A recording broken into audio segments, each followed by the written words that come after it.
Dans la vidéo d'aujourd'hui, on va voir comment monter une vidéo professionnelle dans le style d'Iman Gadi sur CapCut pour avoir des résultats comme ça.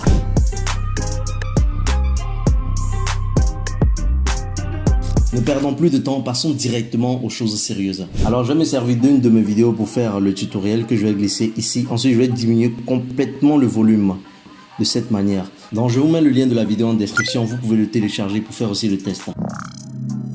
La première chose que nous allons voir, c'est les vignettes. Lorsque vous regardez les vidéos d'Iman Gadi, vous pouvez voir que dans le coin de la vidéo, il y a un peu de l'ombre. On appelle ça les vignettes. Et on peut le faire sur CapCut de cette manière. On va venir dans ce panneau à gauche ici. On va venir dans Effets. Ensuite, on va venir choisir Vignette.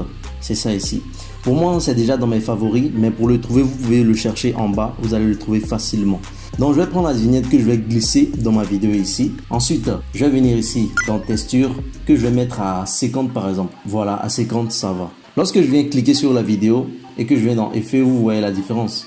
Voilà. Cela permet au spectateur d'être concentré sur la vidéo.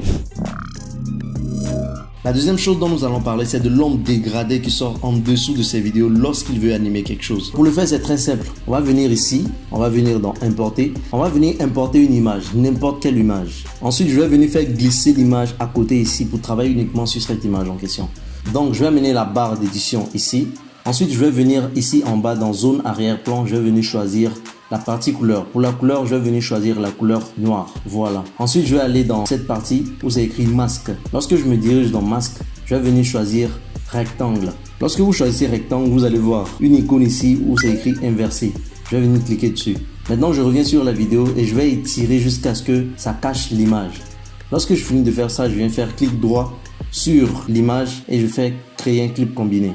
Maintenant que ça c'est fait, je vais passer l'image au-dessus de la vidéo de cette manière. Ensuite, je vais faire un clic sur l'image droite. Ensuite, je pars dans masque et diviser. Vous allez voir que ça va vous donner un truc comme ça. Ensuite, vous voyez qu'il y a un cercle ici. Je vais juste renverser le cercle de cette manière. Voilà. Assurez-vous que ça soit bien à 180. Maintenant, vous allez venir en bas ici dans la partie plume que vous allez augmenter jusqu'à 100. Voilà, c'est ça qui va vous donner un dégradé. Si vous voulez, vous pouvez diminuer un peu l'image selon ce que vous voulez.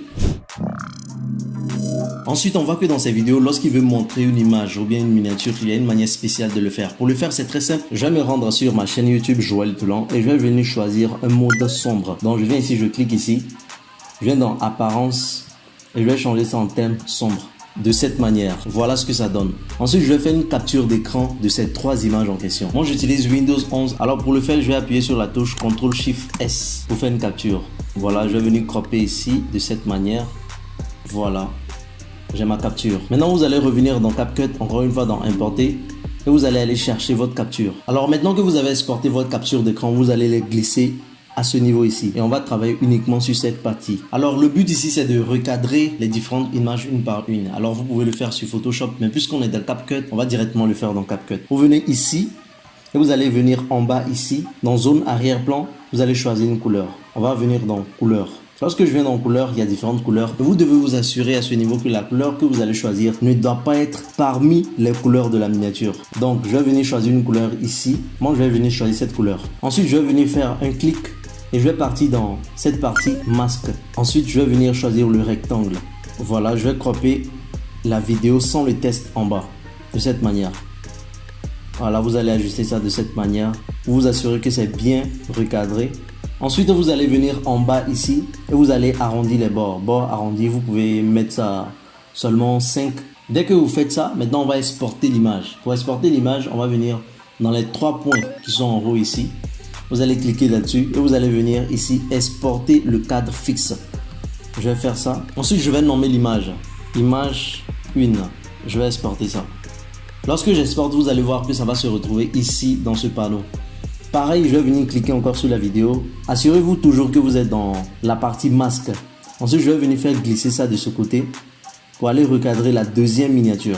Pareil, encore une fois, je viens sur les 3 points ici. Exporter le cadre fixe. Voilà. Et je vais nommer aussi cette image avant de l'exporter. Exporter. Pareil pour l'image 3, je vais venir encore faire clic ici.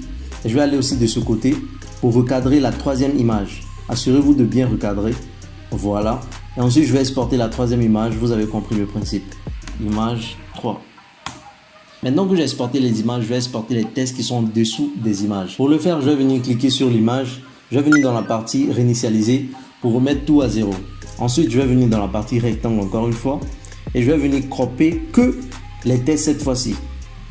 Voilà. De cette manière. Voilà. Exactement comme ça. Voilà, ça c'est parfait. Pour les tests, j'ai pas besoin d'arrondir les bords. Donc, je peux exporter ça juste comme ça. En venant encore ici.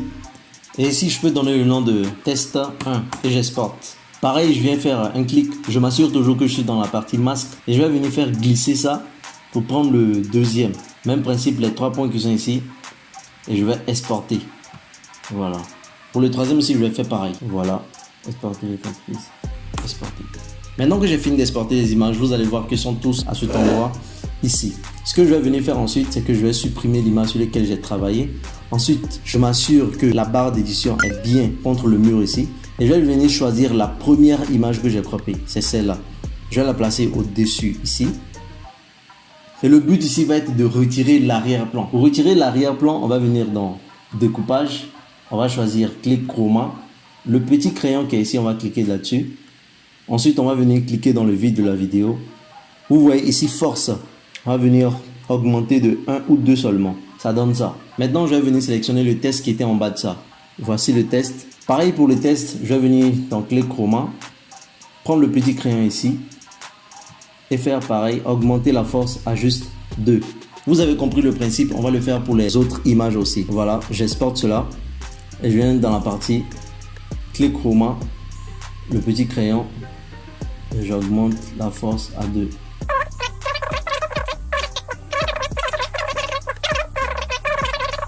J'augmente la force à juste 2. Vous pouvez voir ensuite que mes 3 images sont maintenant détachées l'une de l'autre. Et ce que je vais faire maintenant, c'est que je vais assembler les images et leurs tests. Pour le faire, c'est très simple. Je vais venir choisir la miniature 1 et l'image 1. Ensuite, je vais faire clic droit pour créer un clip combiné.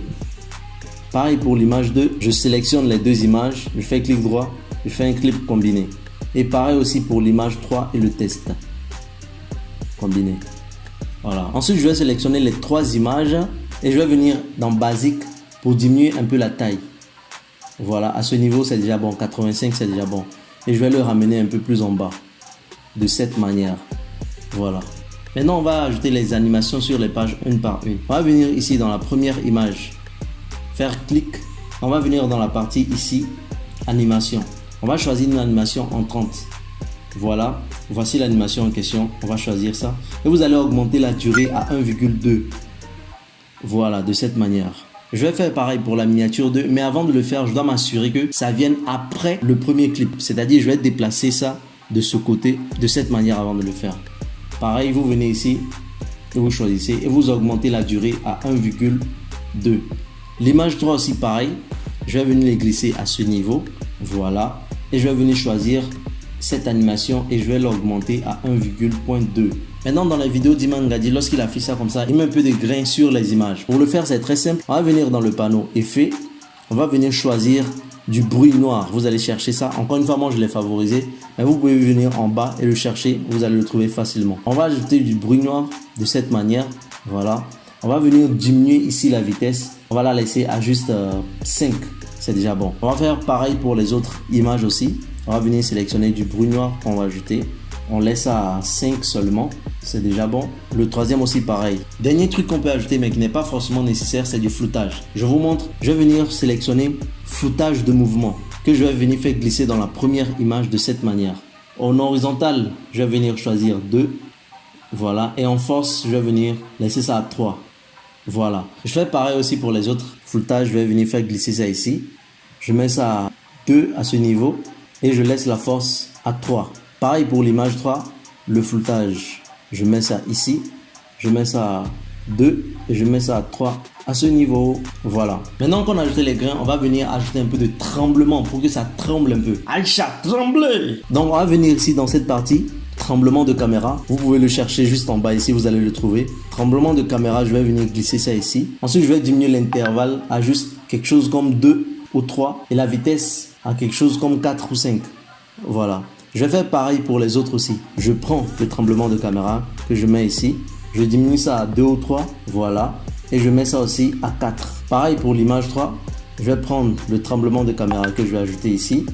L'intervalle, je laisse ça à 3. Ici à 4. Maintenant que tout ça est ajouté, voici ce que ça donne.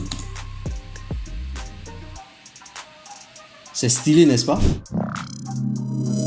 Maintenant, nous allons voir le jump cut, passer d'un plan à un autre plan. Donc, on va le faire ainsi. Je vais venir cliquer sur la vidéo et dans CapCut, vous pouvez appuyer sur B pour sortir la lame. On va venir couper ici et ici. Ensuite, on va venir cliquer sur le raccourci A pour venir supprimer celui du milieu en venant sur supprimer. Maintenant, on va venir cliquer sur la deuxième partie et on va augmenter l'échelle à 124 ici. Voici ce que ça donne. Voilà, ça donne un dynamisme à la vidéo. Dernier truc que nous allons voir, c'est la transition flash. Pour trouver cela, vous venez sur YouTube et vous allez taper ici dans la barre de recherche Film Burn Overlay. Voilà, vous allez tomber sur beaucoup de choses ici. Vous pouvez choisir ce que vous voulez. Moi, dans mon cas, voici ce que moi je choisis. Voilà. Je vais choisir une vidéo au hasard pour vous montrer cela, que je vais glisser à ce niveau. Voilà. Maintenant, je vais prendre le overlay que je vais mettre au-dessus ici. Je vais prendre le soin de bien recadrer cela. Voilà, de cette manière.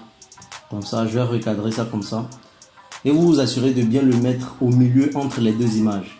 Ensuite, je vais venir ici dans la partie normale, écran. Voilà. Et voici ce que ça donne. Voilà, c'est propre. Alors j'espère que vous avez aimé cette vidéo. N'oubliez pas de vous abonner, de liker, de partager. Et si vous voulez voir une autre manière d'éditer d'un certain créateur de contenu, n'hésitez pas à me le dire dans les commentaires. Je me ferai un plaisir de vous répondre. Ciao.